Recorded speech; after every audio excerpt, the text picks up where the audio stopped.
से revenue department के अधिकारी कहिए, लैंड रिकॉर्ड्स के अधिकारी कहिए, इनकी मिली भगत से बहुत सारी वक्फ की ज़मीन निकल चुकी है। फौजिया मैडम चूँकि यहाँ पे मेंबर ऑफ पार्लियामेंट है, मैं मेंबर ऑफ पार्लियामेंट हूँ, और अगर हमारे चेयरमैन साहब अजहर साहब भी अगर यहाँ पे रहेंगे तो हम यहाँ के डिस्ट्रिक्ट कलेक्टर के पास जाकर उनसे मिलने वाले हैं, जो हमारी आंखों के सामने हमारी वक्फ की ज़मीनों का जो स्टेटस चेंज किया गया है। एक उदाहरण के तौर के ऊपर चेलीपुरे में हमारी पूरी वक्फ बोर्ड की टीम विजिट करी थी अफलातून मस्जिद के अंदर। अफलातून मस्जिद का रिकॉर्ड जो है वो गेजेट के अंदर उसका मेंशन है, लेकिन कोई लैंड माफियाओं के जरिए और लैंड रिकॉर्ड्स ऑफिस के कुछ अधिकारियों कर्मचारियों की मिली भगत से उसका स्टेटस चेंज किया गया है। जालना रोड के ऊपर चाहे वो कैलाश पेट्रोल पंप का मामला हो, चितलांगे का मामला हो, या और भी जितनी भी सारी वक्फ की ज़मीनें हैं, हमको ऐसा लग रहा है कि मतलब ये लैंड रिकॉर्ड्स ऑफिस वालों का डर और खौफ खत्म हो चुका है। जो लेकर आ रहा है वो वक्फ की ज़मीन का है तो स्टेटस चेंज कर दे रहे हैं।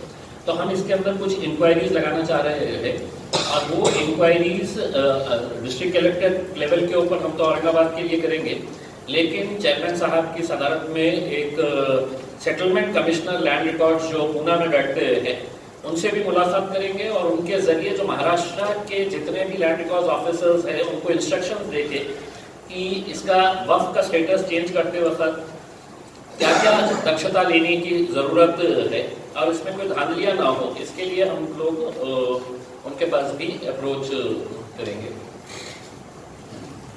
एक बात और मैं बताना चाहता हूँ आपको, अभी ये को ऐसे करीब 63 मैटर एरिया में हम रखे गए हैं, तो उसके ऊपर भी इंशाल्लाह जल्द से जल्द डिसीजन के अंदर डेली वेजेस के एम्प्लॉइज के जरिए काम करवाना पड़ रहा है। गवर्नमेंट ने उसका सैंक्शन दे दिया था, लेकिन अब गवर्नमेंट के ऊपर प्रेशर डाल के ये रिक्रूटमेंट जब तक नहीं होता है तो जो मसले हैं वो मसलों का हल निकालना बहुत ही मुश्किल है। तो इस वजह से हम अपने तौर के ऊपर गवर्नमेंट के ऊपर भी ये डालेंगे प्रेशर कि जल्द से जल्द है तो उसका रिक्रूटमेंट का प्रोसेस को हरी झंडी दे दे, ताकि एम्प्लॉइज़ जल्द से जल्द रिक्रूट किए जा सकते हैं। सर, आपका प्रोसेस तैयार होने वाला है? ये कि एक हलचल जो लगातार चल रही है कि वक्फ बोर्ड का ऑफिस है तो बॉम्बे में शिफ्ट करना है करके, वहाँ पे कुछ पॉलिटिकल लेवल के ऊपर हलचल है, वहाँ के कुछ लोग हैं तो चाहते हैं, लेकिन वक्फ बोर्ड ने यूनानिमसली इसका रेजोल्यूशन पहले ही पास कर चुका है कि चूंकि वक्फ की ज़मीनें सबसे ज़्यादा मराठवाड़ा के अंदर है, तो वक्फ का ऑफिस जो है वो औरंगाबाद से नहीं हटेगा। कोई इसको हटने नहीं देंगे। हमारे तमाम बोर्ड मेंबरान की ये राय है कि वक्फ बोर्ड का ऑफिस औरंगाबाद में रहेगा, और हमने इसमें यूनानिमस रेजोल्यूशन भी पास किया है, और इसमें कुछ नहीं होगा। ये हज हाउस में शिफ्ट करने वाले अभी प्रपोजल था ऐसा, अभी उसके ऊपर कुछ काम नहीं हुआ, अभी प्रपोजल है, इसके बारे में अभी विचार कर रहे हैं। अभी है प्रपोजल नहीं, वक्फ के लिए है तो सीईओ साहब से कहा गया है कि वक्फ की ऑफिस बनाने के लिए है तो ज़मीन है तो आइडेंटिफाई करे करके, वो आइडेंटिफाई अगर हो जाती है तो हमारे पास उसके लिए फंड भी अवेलेबल है, उसका काम हम शुरू कर सकते हैं। और उम्मीद है कि जुनैद साहब जो हमारे सीईओ साहब आए हुए हैं बहुत अच्छा काम कर रहे हैं, तो अगले मीटिंग तक तो वो एक क्लियर टाइटल ज़मीन हमारे को दिखा। दूसरा एक इम्पॉर्टेंट बात जो है, फौजिया मैडम ने अपने परभनी के अंदर जिस तरह का सर्वे किए हैं, उन्होंने अपने तरफ से अपना फंडिंग तैयार करके उन्होंने पूरे परभनी के अंदर वक्फ की प्रॉपर्टी कितनी है इसका सर्वे किए हैं। वहाँ पे एनक्रोचमेंट कितना हुआ है, एक एक दुकान अगर है तो उसके अंदर कितना मेजरमेंट है, उसका मेजरमेंट लेके रेंट कितना आ रहा है, कितना आना चाहिए करके ये परभनी लेवल के ऊपर किए है, जो हम समझते हैं कि एक पूरे महाराष्ट्र के लिए एक मॉडल सैंपल बोल के परभनी ने किया है फौजिया मैडम के उसमें। तो हमारी कोशिश यही है कि जहाँ जहाँ पर भी वक्त के ज़्यादा प्रॉपर्टीज़ है हम उसको औरंगाबाद में भी शुरू करने का सीईओ साहब से चेयरमैन साहब ने आदेश किया है कि औरंगाबाद में भी इसको करना चाहिए करके। तो औरंगाबाद में भी इसको किया जाएगा कि जहाँ जहाँ पर भी वक्फ की प्रॉपर्टीज़ है उसका स्टेटस क्या है, क्योंकि आज तक हमें ये पता ही नहीं है कि क्या हुआ करके। हम इसी उसके ऊपर है तो हम पुणे महानगर पालिका का भी धन्यवाद अदा करते हैं कि वहाँ पे जब वक्फ बोर्ड का इलीगल कंस्ट्रक्शन चल रहा था तो पुणे महानगर पालिका ने इमीडिएट उसके ऊपर कार्रवाई करते हुए बड़ी बिल्डिंग, बहुत बड़ी बिल्डिंग FIR रजिस्टर करते हुए वहां पे पूरी बिल्डिंग है, तो उन्होंने जमीन दोस्त किए हैं। तो हम यही एक्सपेक्ट कर रहे हैं कि जितने भी यहाँ पर भी औरंगाबाद में भी है, तो औरंगाबाद की पुलिस और औरंगाबाद का महानगर पालिका भी इसके अंदर वैसी ही कुछ तत्पर। उन्होंने जो इस्तीफा दिया, सोशल मीडिया पे जो बदनामी हुई उसके जो उनके बारे में कहा जाए, उसके बाद उन्होंने वो इस्तीफे का कदम उठाया। तो इस तरह की बोर्ड की क्या पॉलिसी रही है कि भाई इस तरह की अगर बदनामी होगी तो अच्छा अधिकारी तो आपके पास से चला गया, तो फिर आपकी क्या पॉलिसी रहेगी इस तरह की चीज़ें रोकने के लिए? या फिर नहीं, ये सिर्फ ये CEO के हद तक ही नहीं है, ये कुर्सियां ही बदनामी की है उसका। अब ये है कि आपका जमीन अंदर का जानता है कि आप कितना करते हैं। आप ये देखिए, ये बोर्ड जब से आया है, ये बोर्ड से करीब 22-23 FIR पूरे महाराष्ट्र में है। अकेले में बीड डिस्ट्रिक्ट में मुझे लगता 7 से 8 FIR हुए हैं। तो ये बोर्ड इलीगल पोजीशन के लिए बहुत ताकत से काम कर रहा है, हटाने के लिए। तो हो सकता है जो कुछ लोग दुख रहे होंगे, जिन इलीगल पोजीशन करके बैठे हैं, वो बदनामी करने का षड्यंत्र रच रहे होंगे, लेकिन हमारा काम बहुत साफ सुथरा है। और हमारे जो पुराने CEO थे, उन्होंने भी अच्छा काम करने की कोशिश की, हम उनको बिल्कुल ब्लेम नहीं करते। हम ये टीम वर्क है, ना अकेला CEO कुछ कर सकता, ना कोई मेंबर, सब टीम मेंबर मिलके हम कर रहे हैं। तो आपका ये जो कहना है बोर्ड की कोई बदनामी नहीं है, बल्कि बोर्ड की लोग अप्रिशिएट कर रहे हैं कि महाराष्ट्र वक्फ बोर्ड जिस तरह से काम कर रहा है। अब अभी आपको उदाहरण बताया हमने, 291 रजिस्ट्रेशन करना दिखने में बड़ा आसान है, लेकिन बहुत मेहनत का काम है और हम सब कर रहे हैं। और ये जो आप बोल रहे हैं, हो सकता कुछ लोगों की राय है, लेकिन आम पब्लिक की राय नहीं है। लेकिन वदार साहब, एक सवाल ये है कि ये जो CEO की मतलब हटाया गया, इसमें कोई पॉलिटिकल प्रेशर था? उसमें ये था कि देवी देवताओं की जो वक्त अराजी है उसमें इंटरफेरेंस हो रहा है? नहीं, ऐसा हमारे कान में तो कुछ नहीं आया, हमारे कान में ऐसा कुछ भी नहीं आया। आपको के कौन से सोर्सेज से पता है मुझे नहीं पता, लेकिन हमारे पास तो कोई हमारा सवाल सीधा जो काम कर रहे हैं उन लोगों को प्रोटेक्ट करना, या फिर इस तरह की जो चीजें हम लोगों ने हर तरीके से प्रोटेक्शन करने की सबने जॉइंटली एफर्ट लिया। इत्तेफाक से उस वक्त सत्ता बदल गई, सरकार का जो अचानक ये जो हुई हलचल, उसके अंदर आपके सामने ये बात नहीं आई, लेकिन हम लोगों ने उस वक्त भी ये सब चीज़ों को बहुत सीरियसली लिया, इस पर सीरियस एक्शन लिया और हमेशा लेंगे। करप्शन के अगेंस्ट हमारी फाइट है हम सबकी, और हम ये फाइट करते रहे। लेकिन मैडम, एक सवाल ये पैदा होता है कि पार्टी जो है आपकी जब इख्तियार में थी, तो चाहिए था कि जो वैकेंसीज के अप्रूव किया है तो आप उसको फंड भी जो है मुहैया करते, लेकिन ऐसा कोई अमल नहीं नजर आता आपकी पार्टी की तरफ से। नहीं समझ में आया आप क्या? पहले राष्ट्रवादी कांग्रेस तो सैंक्शन कर, राष्ट्रवादी कैसे सैंक्शन करेगी? गवर्नमेंट सैंक्शन करेगी, और गवर्नमेंट के प्रोसीजर्स है, डिपार्टमेंट से प्रोसीजर जाता है, रिक्रूटमेंट रूल्स बनते हैं, वो जाता है GAD को, फाइनेंस को, प्लानिंग को, ये सब प्रोसीजर को वक्त लगता है, और वो फाइल हमारी प्रोसेस में है, हो जाएगा इंशाल्लाह। लेकिन आपका पॉलिटिकल का जो सवाल था ना, उसका मैं थोड़ा सा खुलासा कर दूं कि बोर्ड जो है वो ऑल पार्टी है, इसमें सभी पार्टी के लोग हैं, लेकिन अगर बाहर से अगर पॉलिटिकल इंटरफियरेंस होता है तो उसका नतीजा क्या होता है? देखिएगा कि बीड़ के अंदर जब वक्फ की जमीनों का इन्वेस्टिगेशन चल रहा और बड़े बड़े ऑफिसर्स को अरेस्ट किया गया, तो पॉलिटिकल इंटरफियरेंस इस हिसाब से हुआ कि देवेंद्र फडणवीस साहब ने लेटर लिखे कि जो ऑफिसर इन्वेस्टिगेट कर रहा है उसको चेंज करे। फिर उसके बाद उनका विधान परिषद का कौन है, प्रवीण दलेकर, उन्होंने लेटर लिखा कि ये ऑफिसर जो है, जो वक्फ बोर्ड की इंक्वायरी कर रहा है जमीनों के मामले की, उसको बदला जाए करके। और IG ने उनके दबाव में आके वहां के बीड़ का एक अच्छा ऑफिसर, जो बड़े बड़े ऑफिसर्स के दबाव में ना आते हुए उनको अरेस्ट किया, जेल में भिजाया, उसको हटाया गया है। तो हम ये सरकारी जितने भी मंत्रियां हैं उनसे ये अनुरोध करेंगे कि बोर्ड के कामों के अंदर इस तरह का हस्तक्षेप ना करें अपने पॉलिटिकल फायदे के लिए। और चाहे हम किसी भी पार्टी के हों, हम सबका स्टैंड यही है। आपके डेवलपमेंट के लिए, जो वक्त की प्रॉपर्टी है उसका डेवलपमेंट के लिए कोई कॉन्क्रीट आपने कोई डिसीजन लिया अभी तक?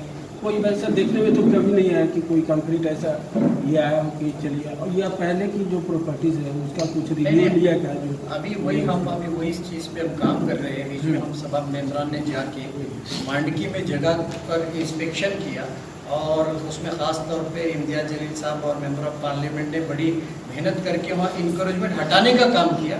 अभी हमारा वही काम है कि हम लोगों से एक्सप्रेशन ऑफ इंटरेस्ट के लिए एडवर्टाइजमेंट देंगे और जहाँ भी मुमकिन है, जहाँ भी हम वक्फ बोर्ड की जो प्रॉपर्टी है उसको लीज पे देके रेवेन्यू बढ़ाने की पूरी कोशिश है। मैं आपने जो बोला है डेवलपमेंट के बारे में, देखिए आपको मालूम होगा कि हमने ये तय किए थे कि आम खास के ऊपर हम एक स्टेडियम बनाएंगे करके। सेंट्रल गवर्नमेंट का 20 करोड़ रुपए का फंड के बारे में हमने बात भी कर चुके थे। उसमें दिक्कत ये है कि गवर्नमेंट ऑफिसर्स जो है जिस तरह से इंटरफियर करके वक्त की जमीनों को और SLR ऑफिस या लैंड रिकॉर्ड्स ऑफिस ओपनली उसका है तो स्टेटस चेंज करते रहे। वक्फ बोर्ड के अंदर आज भी अगर मुझे कोई जगह लेना है आम खास मैदान को प्रोग्राम करने के लिए तो मुझे NOC वक्फ बोर्ड से लेना पड़ता है, मुझे पैसा जमा करना पड़ता है वक्फ बोर्ड के अंदर। लेकिन रिकॉर्ड के ऊपर कोई 2 गवर्नमेंट ऑफिस घुस गए कि बोले ये हमारी जमीन है करके। हम शादी खाना बनाना चाह रहे थे अब हिमायत बाग के पास, उसका पूरा फंडिंग हो गया था तो एक डिपार्टमेंट आ गया कि बोले नहीं ये मेरी जमीन है करके। उसमें मांडकी के अंदर हमने 80 एकड़ जमीन है तो कब्जे में लिए, हमने खड़े रह के वहां पे लिए, पुलिस की मदद लेकर किए, सिडको के ऑफिसर्स वहां पर खड़े हुए थे। अब हमने वहां पर जब डेवलपमेंट के बारे में हमने तो वहां पे प्रपोजल्स बनाना शुरू किया कि मांडकी के अंदर हमारे को अच्छा डेवलपमेंट प्रोजेक्ट हमको लेके आने का है, तो कोर्ट में गए कोई लोग और जाके स्टे लेके आ गए। अब वो स्टे पड़ा हुआ है कोर्ट के अंदर। तो हमारा कोर्ट से भी यह है कि जब कोर्ट है तो देता है, तो ये थोड़ा सा देख ले। और गवर्नमेंट ऑफिसर्स को भी इसके बारे में तो बहुत ज्यादा चौकन्ना रहने की जरूरत है। हमारी अपनी दिक्कतें हमें भी मालूम है कि हमारे पास जितना स्टाफ होना चाहिए उतना स्टाफ नहीं होने की वजह से हम भी कम पढ़ रहे हैं और सरकार चाह रही है कि मतलब ये वक्त खत्म ही हो जाए करके। इस वजह से हमारे को धीरे धीरे जो चाल चली जा रही है अब हम प्रेशर पालेंगे, गवर्नमेंट के पास बैठेंगे जाके उसके अंदर स्टाफ। शुक्रिया। CEO उन्होंने जो इस्तीफा दिया, सोशल मीडिया पे जो बदनामी हुई कि जो उनके बारे में कहा जाए, उसके बाद उन्होंने वो इस्तीफे का कदम उठाया। तो इस तरह की बोर्ड की क्या पॉलिसी रही है कि भाई इस तरह की कोई बदनामी होगी तो अच्छा अधिकारी तो आपके पास से चला गया, तो फिर आपकी क्या पॉलिसी रहेगी इस तरह की चीज़ें रोकने के लिए? या फिर नहीं, ये सिर्फ ये CEO के हद तक ही नहीं है, ये कुर्सियां ही बदनामी की है उसका। अब ये है कि आपका जमीर अंदर का जानता है कि आप कितना करते हैं। आप ये देखिए, ये बोर्ड जब से आया है, ये बोर्ड से करीब 22-23 FIR पूरे महाराष्ट्र में है। अकेले में बीड डिस्ट्रिक्ट में मुझे लगता 7 से 8 FIR हुए हैं। तो ये बोर्ड इलीगल पोजीशन के लिए बहुत ताकत से काम कर रहा है हटाने के लिए।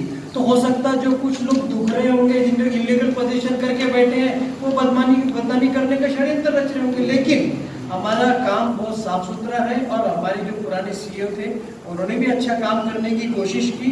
हम उनको बिल्कुल ब्लेम नहीं करते। हम ये टीम वर्क है, ना अकेला CEO कुछ कर सकता है ना कोई मेंबर, सब टीम मेंबर मिलके हम कर रहे हैं। तो आपका ये जो कहना है बोर्ड की कोई बदनामी नहीं है, बल्कि बोर्ड की लोग अप्रिशिएट कर रहे हैं कि महाराष्ट्र वक्फ बोर्ड जिस तरह से काम कर रहा है। अब अभी आपको उदाहरण बताया हमने, 291 रजिस्ट्रेशन करना दिखने में बड़ा आसान है लेकिन बहुत मेहनत का काम है और हम सब कर रहे हैं। और ये जो आप बोल रहे हैं हो सकता कुछ लोगों की राय है लेकिन आम पब्लिक की राय नहीं है। लेकिन वज़ीर साहब एक सवाल ये है कि ये जो CEO की मतलब हटाया गया, इसमें कोई पॉलिटिकल प्रेशर था? उसमें ये था कि देवी देवताओं की जो वक्त अराजी है उसमें इंटरफेरेंस हो रहा था। नहीं, ऐसा हमारे कान में तो कुछ नहीं आया, हमारे कान में ऐसा कुछ भी नहीं आया। आपको के कौन से सोर्सेज से पता है मुझे नहीं पता, लेकिन हमारे पास तो कोई हमारा सवाल सीधा था, जो काम कर रहे हैं उन लोगों को प्रोटेक्ट करना या फिर इस तरह की जो चीजें हम लोगों ने हर तरीके से प्रोटेक्शन करने की सबने जॉइंटली एफर्ट लिया। इत्तेफाक से उस वक्त सत्ता बदल गई, सरकार का जो अचानक ये जो हुई हलचल उसके अंदर आपके सामने ये बात नहीं आई, लेकिन हम लोगों ने उस वक्त भी ये सब चीज़ों को बहुत सीरियसली लिया, इस पर सीरियस एक्शन लिया और हमेशा लेंगे। करप्शन के अगेंस्ट हमारी फाइट है हम सबकी और हम ये फाइट करते रहे। लेकिन मैडम एक सवाल ये पैदा होता है कि पार्टी जो है आपकी जब इख्तियार में थी तो चाहिए था कि जो वैकेंसीज के अप्रूव किया है तो आप उसको फंड भी जो है मुहैया करते हैं, लेकिन ऐसा कोई अमल नहीं नजर आता आपकी पार्टी की तरफ से।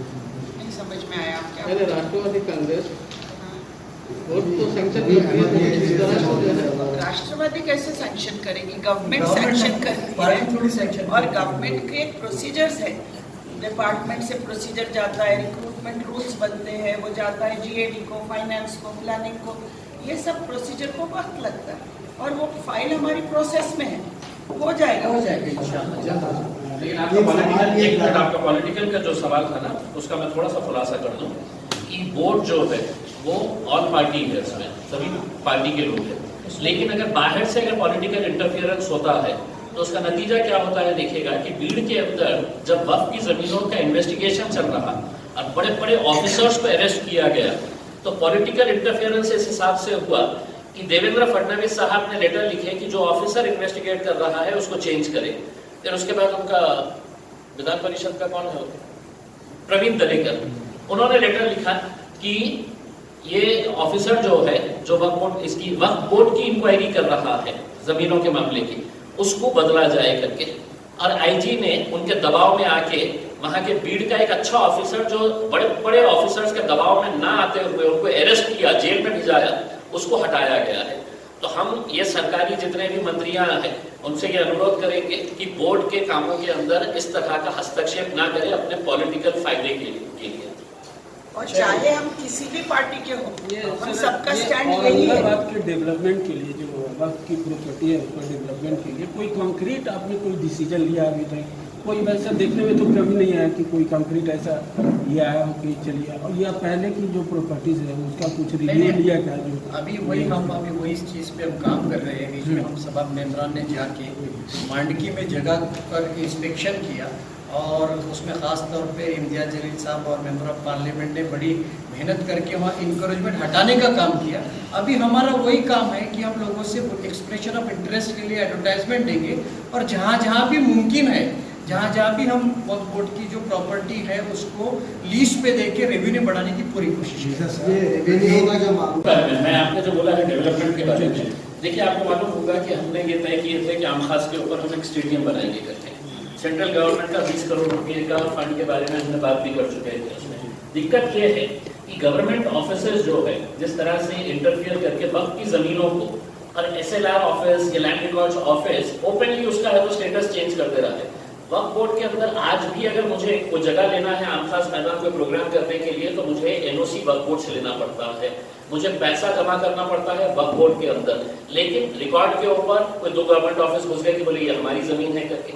हम शादी खाना बनाना चाह रहे थे अब हिमायत बाग के पास, उसका पूरा फंडिंग हो गया था तो एक डिपार्टमेंट आ गया कि बोले नहीं ये मेरी जमीन है करके। उसमें मांडकी के अंदर हमने 80 एकड़ जमीन है तो कब्जे में लिए, हमने खड़े रहते वहां पे लिए, पुलिस की मदद लेकर किए, सिडको के ऑफिसर्स वहां पर खड़े हुए थे। अब हमने वहां पर जब डेवलपमेंट के बारे में हमने तो वहां पे प्रपोजल्स बनाना शुरू किया कि मांडकी के अंदर हमारे को अच्छा डेवलपमेंट प्रोजेक्ट हमको लेके आने का है, तो कोर्ट में गए कोई लोग और जाके स्टे लेके आ गए। अब वो स्टे पड़ा हुआ है कोर्ट के अंदर। तो हमारा कोर्ट से भी यह है कि जब कोर्ट है तो देता है, तो ये थोड़ा सा देख ले। और गवर्नमेंट ऑफिसर्स को भी इसके बारे में तो बहुत ज्यादा चौकन्ना रहने की जरूरत है। हमारी अपनी दिक्कतें हमें भी मालूम है कि हमारे पास जितना स्टाफ होना चाहिए उतना स्टाफ नहीं होने की वजह से हम भी कम पढ़ रहे हैं, और सरकार चाह रही है कि मतलब ये वक्त खत्म ही हो जाए करके। इस वजह से हमारे को धीरे धीरे जो चाल चली जा रही है, अब हम प्रेशर पालेंगे, गवर्नमेंट के पास बैठेंगे ताकि उसके अंदर चलिए शुक्रिया।